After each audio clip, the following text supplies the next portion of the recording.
Welcome to Creative Vitality Jam Sessions.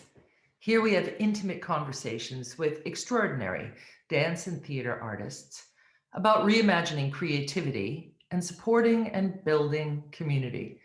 CVJS and I walk as allies and in solidarity for equality, justice, and respect. Black Lives Matter. Let's unite. I'm Helen Pickett, and today's guest is Sophie Martin. Sophie is a principal dancer with Scottish Ballet, and she and I have known each other since 2013. Hi, Sophie. Hi. Hi.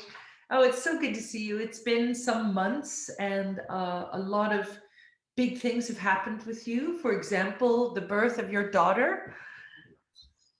And I'm so happy for you in that. And actually, I also just saw you in that amazing film that Scottish Ballet did for the holidays. It was such a good film. Yeah, I mean, when I watched it, I was quite anxious. We had no idea what it's going to be like because we did our take. You know, each day you had to come in and do your thing. So the final product was really a big surprise for everyone in the company. Yeah, I just felt very emotional. Like it really felt like a movie. And it was truly magical. Mm-mm. I mean, the imagination throughout it made me feel like a little kid again when I watched ballet for the first time and thought, oh, I want to do this. Yeah, no, I'm glad we were able to do this. I hope it inspired people. Yeah, I think it did. It inspired me, and I've been in the business a long time. So, first question that I ask everybody: where in the world are you? So today I'm in Glasgow, which is where I live with my boyfriend and baby daughter. Beautiful. So we're at base. Okay. So, Sophie, I want to start right away with going back a little bit. You joined Scottish Ballet in 2003, just out of school.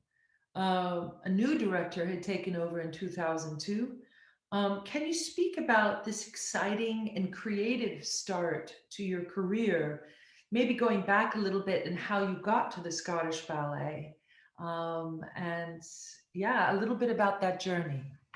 So I mean, basically, when my last year at school was the year where we all had to find a job. Um, and I know nothing about Scottish Ballet or Scotland, but at the time it was more about you have to find something rather than like what can I look for. So it was the first audition held in Paris, and we all decided to do it. Actually, our school told us not to because we had a big day the next day. It was a big premiere of our touring show. We're doing like 3 different works and going to tour them. But we all went anyway. And I'm glad because otherwise I wouldn't have gone on that journey.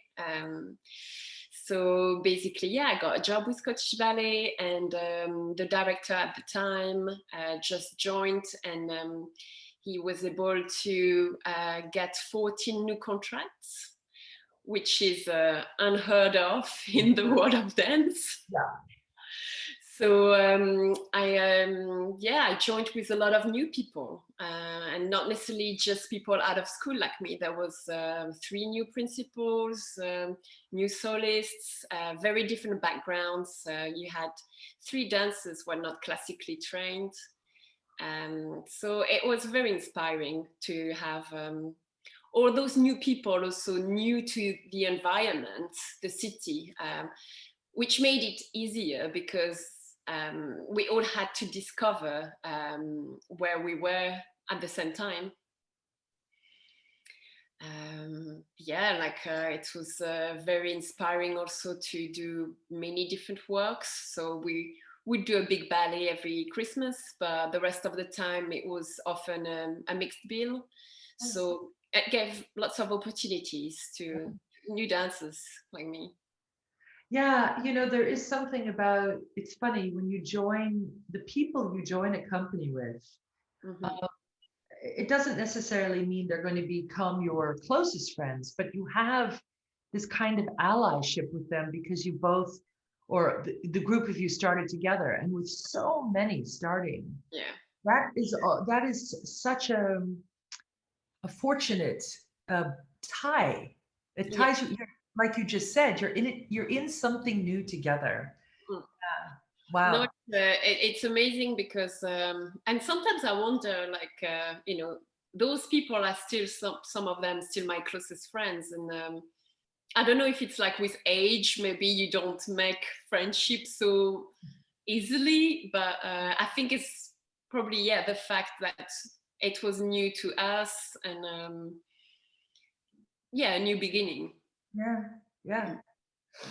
Um, you spoke about a ballet that's very close to my heart, as a special early process in your career when you were quite young. Artifact, right? Yeah. William Forsythe. You had just been in the company for, I think, 1 year. Is that right? Yeah. Wow. You spoke about this experience as a time where you came out of your shell, as a young dancer and started discovering who you were. When you learned, and also when you learned to pace and breathe doing one of the duets, am I correct in this? Yeah. I mean, the whole ballet is hard, but you are more exposed as a duet, I guess. Yeah, but you guys did Artifact Suite, is that right? To be honest, Helen, I'm not sure which is which. I think you did. I think you did because I think that Billy might have made Artifact Suite. I don't know if I'm right about this, but he might have made it for Scotland. But I'm not sure. Did Bill ever come? No, Okay, so I'm wrong about that, but I think you did Artifact Suite. You didn't have the speakers, right? no. Okay, So so Margot was playing, yes, and, and and the woman in gray, the yeah, woman who did, yeah. mhm, So I think and I think it was about an hour long. yeah, probably because we did two other ballets. Yeah. So that With, was the suite. So I never did the suite. I only did the full ballet, but I heard the suite is even harder because it's all the dancing mm-mm. in 1 hour. So I have a question. You did the corps de ballet work, and when you did the duet, did you also do the corps de ballet work or only the duet? Well, I eventually did everything because the person who was sharing my part in the corps got injured.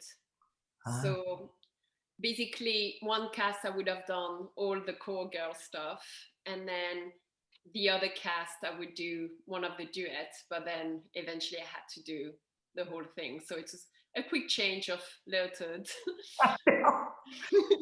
So tell me how it brought it out of, how this ballet kind of brought you out of your shell, and about the pacing, and I mean you learned a lot with this one piece. Yeah, I mean, I think for sure it came at a time where I already did a few things with Scottish Ballet, but not a lot.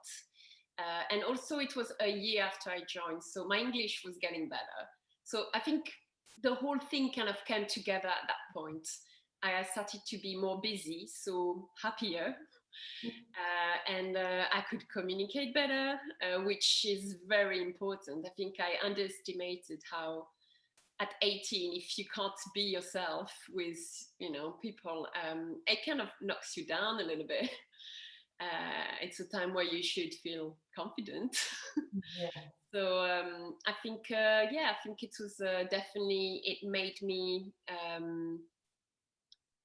feel more at ease in the studio, although you don't always have to talk. It's very important to feel understood and sharp. But yeah, in terms of the ballet, I think it was the first time the whole company was very busy on stage at once. All 35 dancers dancing a lot. So it brought the dancers from the other generation and from the director from before and the new dancers closer together. We were all on the same boat, and we definitely had to push ourselves. Jodie Gate, who came to set the ballet, I don't think she ever really said well done. I mean, she did, but she was amazing at like pushing us. And in a way it's weird because she was very optimistic, and there was nothing negative about her, but you never felt like you achieved your max. Okay. So but it was great because it pushed us all. I mean, I loved dancing it. The music on stage, the movement, like you never felt like you had a specific thing to achieve. It was always, where can you take it? How can you make it more edgy and not safe? No, I really loved it, but I was 19, and I gave it all, every single show, even when being more relaxed could have enabled me to go further. I didn't know that route yet. It's funny how we learned that route, huh? Yeah. But it just gave, like, it was a lot of energy into this ballet, like almost and now I can say, like, I wasted a lot of energy trying to be full out for every single step. But no, I'm sure the energy came across. Yeah. So it's funny, Sophie, because I knew I'd been accepted into the company. I went back home to San Francisco. I was going to go in August, and then I got a call in May that they were going to do Artifact for the first time in the United States in New York, and one of their dancers was highly pregnant, and they needed a woman for the corps. So it's very interesting. It was the first taste that I got with Bill, if you will, like on stage, and I had to learn all of the corps work in 2 days. Well, first act and fourth act, and because second act was just, following the arms. But I tell you, like you, it was exhilarating to like, first of all, have to process information in this very ballet body, you know what I mean, and correct, and then also later on, it was the first really huge role with Bill, the duet, and I learned so much about musicality, about pacing, about it was, so that's why I needed to ask you that, because it's also was a very early influence for me as well in the company. Thank you. Let's see. After only 5 years, you were promoted to principal dancer. After only 5 years, that's amazing. So I guess 24, right? Or 25? About to turn 24, yeah. About to turn 24. You had many roles made on you. I think that was a great, I always think that's a wonderful career for a dancer, with Ashley, now with, with all the choreographers that came during Ashley, and Christopher Hampson, it's really, it's rich to have things made on you. So you had many roles made on you, including Juliet by Christophe Pastor. You said he nurtured a genuine approach to acting, which helped you greatly for the rest of your career. Can you speak more about this? Because you're such a beautiful actress. I think this would be very interesting for young dancers to hear what this journey was for you. Well, at school we had no acting support, and actually we didn't perform really. There was every year you had class on stage, open to families, So my school had an auditorium, because the conservatoire has a dance strand, but obviously it's much more famous for the music. It's a huge music school. So there's this huge auditorium, which we benefit. We could use it. It was amazing, but we actually never did shows. It was just my last year. We had a junior ballet where we had like guest choreographers come in, and where it was like a mini company for a year. But before that, I really liked dancing. But I also told you that my director was not a ballet dancer. And I think it was very important for us to generate movement and ideas from ourselves. So I would say every 3 months, we had things called events. So those were on stage, and you could make your own choreography or choreograph on other dances. We had workshops, like about 5 hours a week of workshop led by that amazing teacher who basically, we just had to create every week something. And it's a bit of a shock when you're 13 and you've just done ballet, class. But also it gets to make you know which artist you are, what works for you, how do you move when you're not doing, class.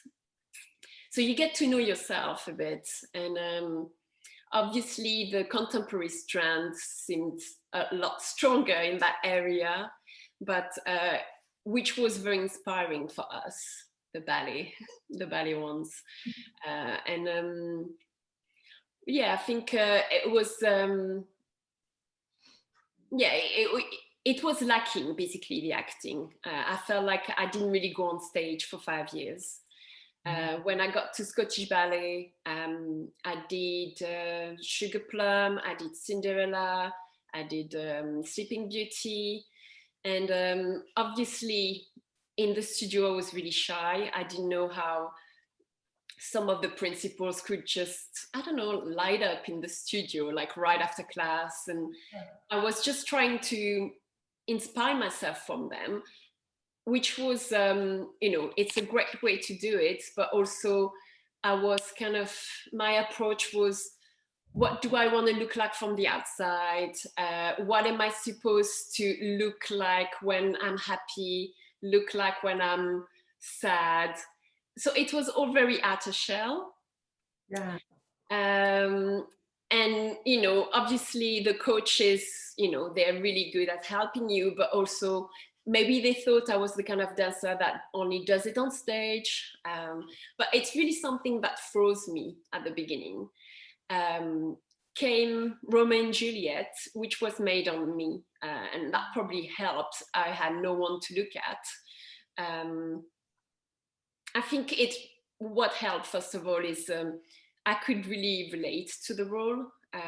Those emotions, I never got a nutcracker at Christmas as a kid, so you kind of have to make that up. But being in love, being disappointed, being angry, those things, it happened to me beforehand. So I guess it was easier to try and make them come from a deeper place. At first it was really about how to get those emotions across. And I think Christo was, it really helped me at nurturing the fact that it's the right way to do it. You don't have to exaggerate those feelings for the last row to see them. You can use the movement to portray those feelings. So suddenly I wasn't trying to do the steps and think, what am I going to do with my face? It came from a deeper place, it was more like a gut feeling. Yeah, beautiful. The journey you just took us on, it started much sooner actually than you know, the seeds growing, and also then watching and imitating and then finding that place yourself. It's learning by doing, you know, and then having a good coach as well. And recognizing all the roles, Sophie, that were created on you and the roles that you danced, what would you pass on to younger dancers to find their identity, to find what helps them come out of their shell, to find happiness? Well, I think as much as it's useful to be inspired by others, I think it's very important to try and recognize what makes you unique and not let go of that. I think especially when it comes to auditions, we all try to, look at we think, oh, what's important, my technique, and this girl, she's beautiful. But to be honest, I think most people, they try to look at something new. So even if you can't do 3 pirouettes, maybe you can do something else that someone else can't. And it's very important to try and find that out and nurture it and push that way, because it's gonna help you to get a job, to dance a lot once you get to a company, and if you're not in the company, it's gonna help you get jobs for sure. And do you think that, just want to dig in a tiny bit more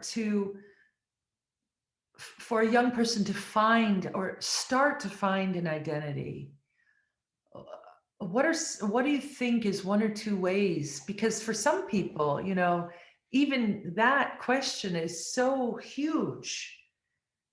You know, like, what do you mean find my identity? I mean, I'm me, but you know, there are walls that are up. Do you have anything like? I think you have to, it has to feel comfortable too. I mean, obviously we don't want to be comfortable. We always try to push ourselves, and the challenge is what makes us grow.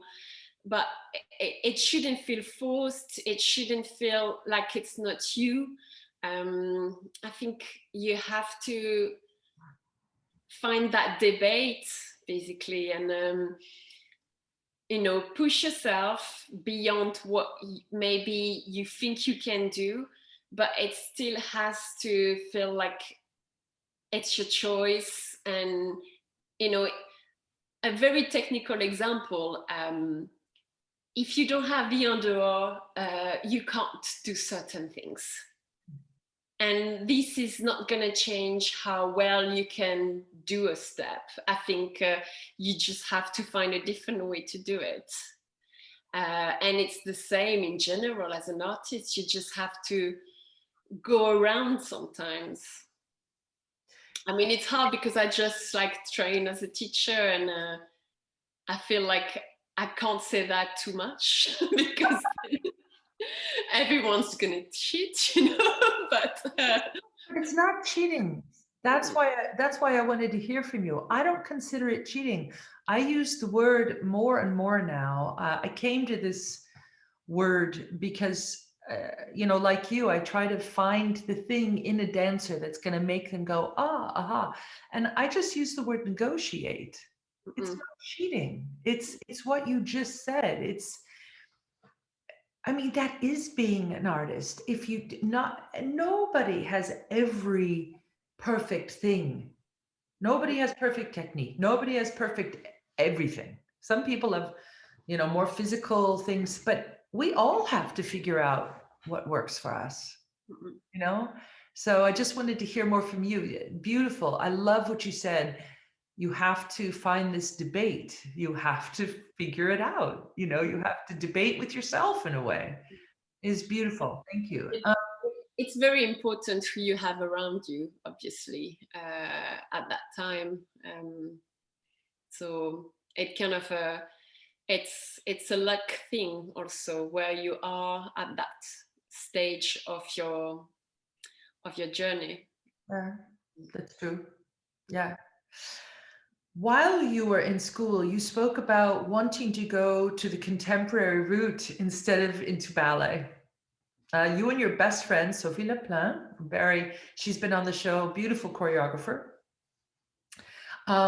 You loved the movers, you said, but your dad urged you to stay with the ballet route. You said he was right.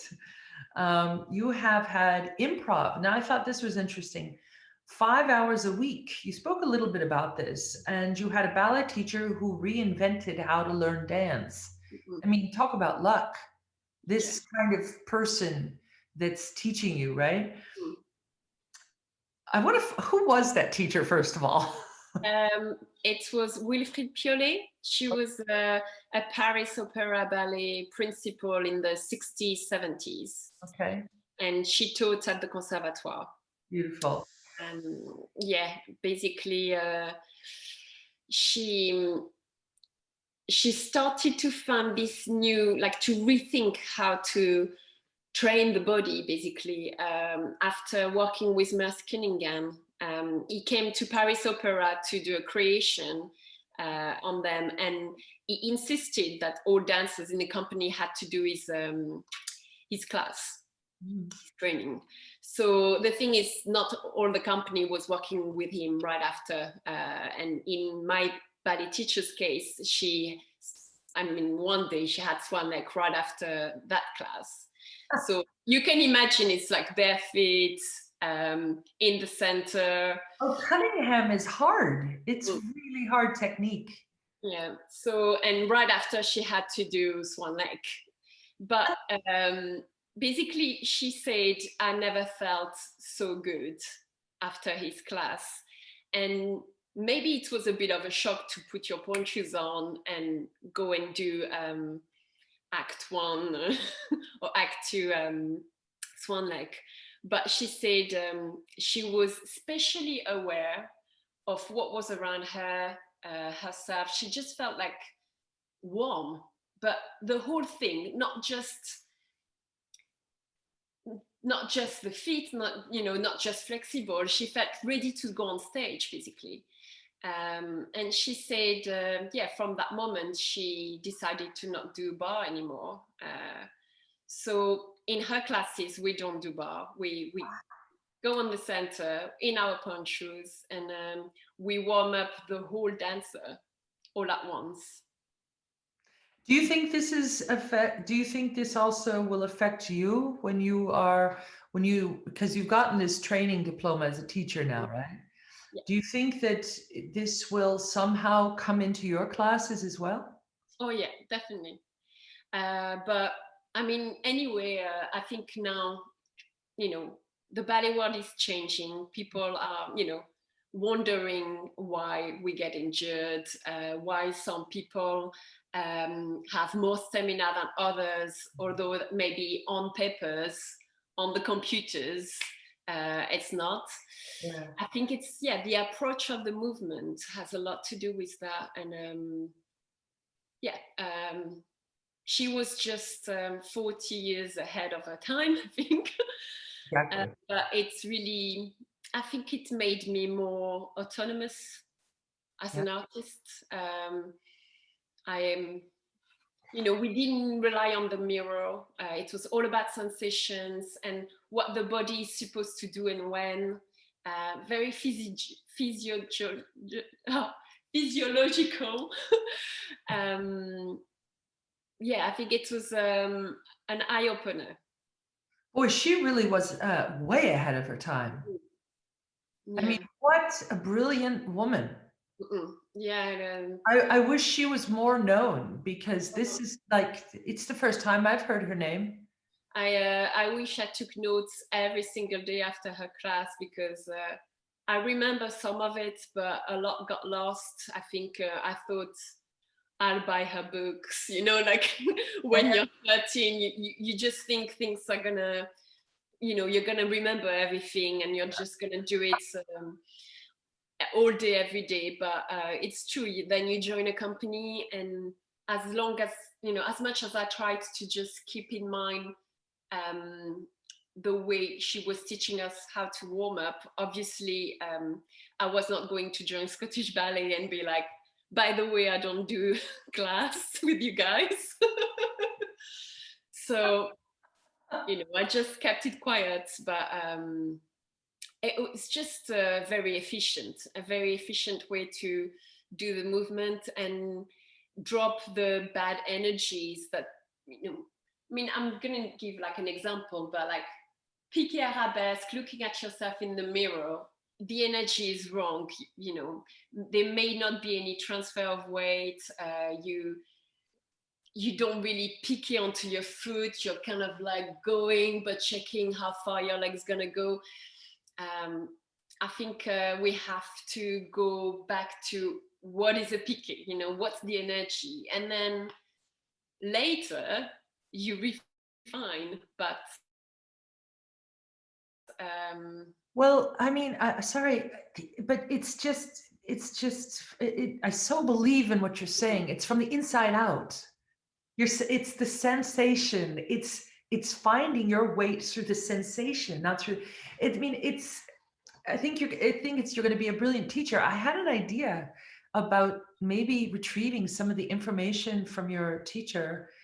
You know, Sophie was there with you, and I wonder if some of your other schoolmates that you had, if you could actually at one point talk together, because maybe with many minds. Yeah, I mean, there are people who definitely followed her training much closer. Her husband is still alive, so you know, there's still in Paris a place where you can do workshops and. Okay, great. Okay. Find the time to do this. Yeah. Well, with being a new mother and a principal dancer, but yeah. Thank you. Say her name again, just so we hear it again. Wilfried Piolet. I'm gonna look her up too. I'll write it down for you. Okay. Okay. So you and your partner, Simone, recently gave birth to a beautiful little girl, Leona, just Leona Renee. How has this shifted and reimagined your life as a human being, but also as an artist? I know there's a tremendous amount of joy that you have from this little being. And I know how much you love children, knowing you since 2013, and now you have this beautiful baby girl. And what have you learned from her? Well, I mean, it's amazing. It's every day is exciting, even when you're confined at home. Yes. I think, yeah, like definitely one thing that is true and everyone knows it, but you know it even more once it's happening to you, is your needs come second. And I think that's what's a bit of a shock coming from, you know, I've been kind of looking after myself for 35 years and only me.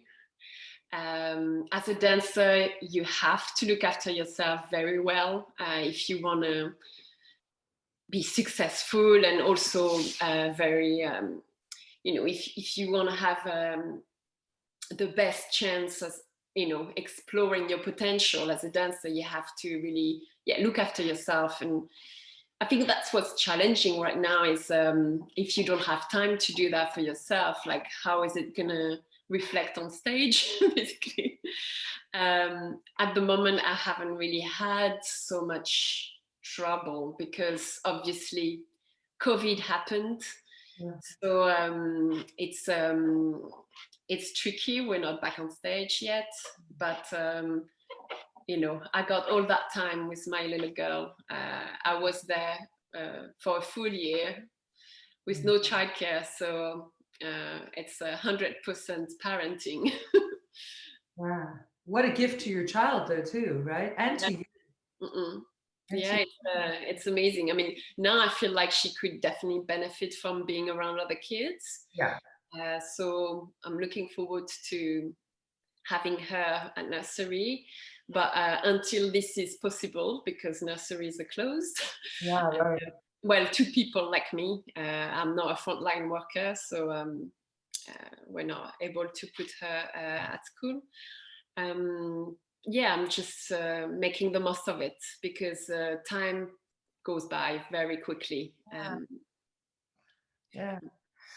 So, I mean, going back a bit to, I'm going to go a little bit more into your teaching. Christopher Hansen has made a lot of changes for Scottish Ballet, the director of Scottish Ballet, including this whole physical therapy route of really looking into what bodies get injured, what bodies don't, stamina, stuff you just talked about. So I know that before you finished your diploma of teaching, you were also teaching and coaching as well, right? Yeah. So is this a route? Is this your next chapter, you think, in your career when you finish dancing? I mean, I wanted to do a teaching diploma for sure, because I thought I want to be able to apply for teaching jobs in vocational schools one day if I want to. But yeah, I think I guess coaching, being closer to the stage, maybe it's something that would suit me more. Yeah. To be honest, ideally, I'd like to do a bit of everything. Yeah, well, why not? Yeah, keep it, Yeah. it's more various. I think, I loved my time with Scottish Ballet because we're doing a bit of everything. And I think, yeah, in my next career, I'd like to not confine myself to one place. Yeah. I'd love to keep dancing somehow also, past my, I mean, I'm still dancing as of today, but like later on, I think, even after my 5 years at the conservatoire, I never told myself, oh, I need to find a job, or I stopped dancing. Like, I knew I was going to keep dancing, even for fun. And I never had that pressure of, I have to find a job, or this is the end. And I think that probably helped me not feel so much inner pressure. Yeah.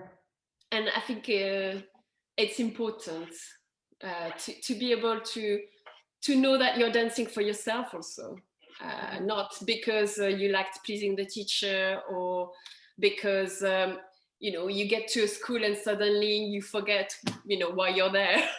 Yeah. I always knew I liked dancing, and I always knew I would do it somehow. So I think even if it was twice a week after work. Well, yeah, no, I mean, I agree. I think if you love dancing, you really never stop. I I don't perform anymore, but I'm always dancing. It just feels like home. Yeah. In a selfish way, I'm going to say something very selfish right now, but when we get back to the stage and the crucible has life again, I am like, oh, Sophie, please, So I would love to go down that journey with you, in a different role again. So that's my selfish wish, because It would be nice, because I did perform the last version. I mean, not the last version, but it was only 3 shows. yeah, Scottish Ballet performs quite a lot, yeah, so we usually have a few goes at a ballet. And for me, three shows felt a bit, I have still more to explore. So it'd be nice to come back. yeah. I can't wait. I mean, we did the room together, the little ballet, and then we did the 45-minute crucible. And that's a selfish wish. I have to say, as a choreographer, you are an absolute joy to work with, Sophie. To hear you speak today, again, just, it reminds me also why it's just such a collaborative space with you. You know, you give, you think, you concentrate, you offer, and then and you're right, it's always inside out, you know. And I think the ability, and I think this is so important for younger dancers, the ability to be with yourself, and you said it several times in this interview, is the thing that allows you to give. If you're like there and listening, because listening also so important. So I just wanted to say that before I have 3 more short questions, but it really has been an honor of mine to work with you, Sophie. I just wanted to put that in the air. It really has. You're really something. You really are. You're an amazing dancer and person. So these 3 questions are for everyone. I know you have many wonderful memories, but do you have one favorite memory that comes to your mind right now about your career? From your creative life? Maybe it's some before, you know? I actually, you know, I can't think of like a ballet or, you know, for me, it has to be the amount of people I came across, like other dancers, staff and choreographers. I mean, creating something just makes people like be their better self, I think, in general. And I think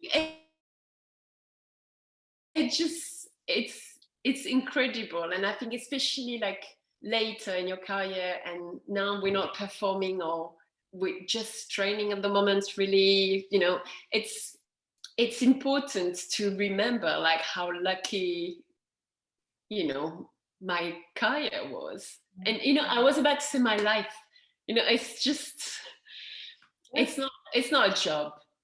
Exactly. It's life. You're right. It's your life. It's not the career. Something you want to do to feel better. Also, I took 3 months off in 2016, and I remember the first months I felt moody, and it was just weird for me to not like sweat and be active physically and do something very different every day. Yeah, like there's no routine. Yeah.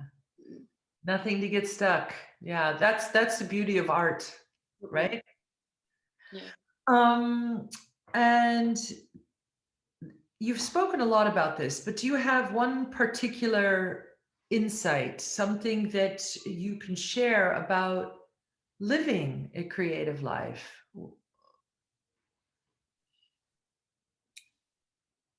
Well, I think, yeah, I just said it in a way that for me, I don't want to take for granted how exceptional some days have been.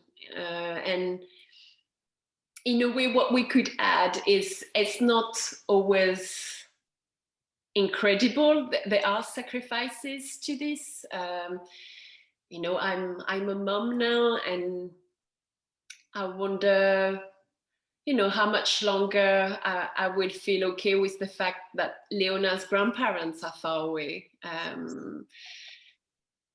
You know, it's a life full of sacrifices too, which you know, they're easy when the other side is very huge. You know, like you don't mind spending Christmas with, you know, people from work at a pizzeria because you're doing, you know, an incredible work all day, and then it's a small price to pay. But yeah, I guess having Leona now, I just need to find a better balance maybe with what can I bring her, and I think, you know, I was brought up by my family and my extended family, and dance really gave me a lot as a person, not just, you know, moving, but it gave me definitely something to do at sort of school that I enjoyed. And yeah, like I want her to have those things too, and I don't want my creative lifestyle go in the way of that for her. So yeah, it's gonna definitely me and Simone have to think about those questions as she grows older. Yeah, yeah. And then the last question, in supporting and building a more equal and equitable dance community, what are some of the daily specific practices that we could be active with, in your opinion? Well, I think because I had to ask myself a lot of questions when I did the teaching course, I think this is quite specific, but ballet or dance as an education, really the impact it has on people. And even like me, I was saying, I didn't just learn how to dance, I learned how to value other people. It's just, you know, it can help people to think differently. I think nowadays dance is getting more and more accessible. I think you just have to keep thinking that dance is not just what it is for you, what is dance for others, and keep everyone's need in mind.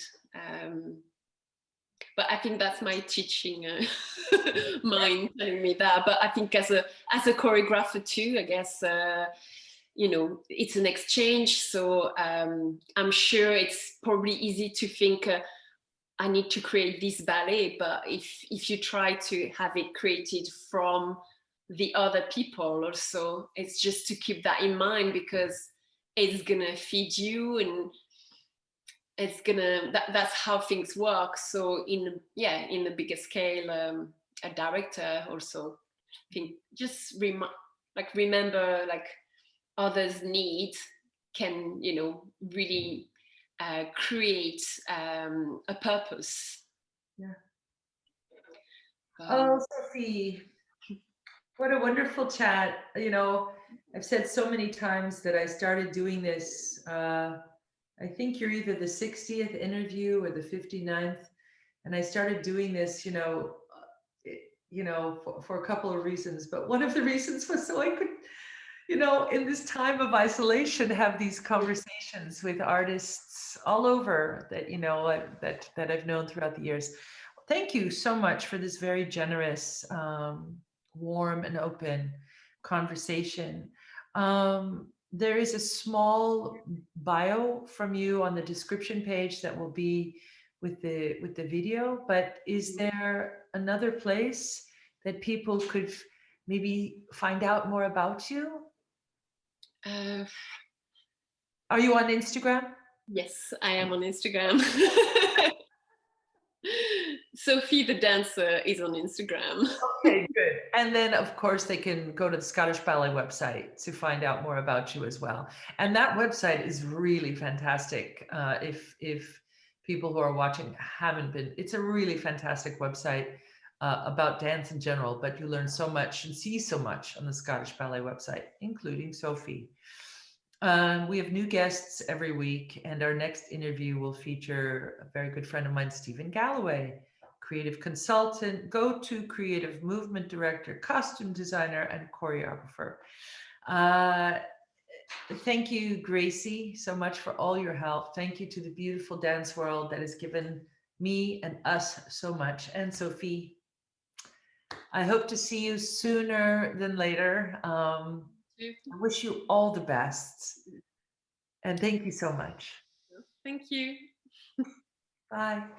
Bye.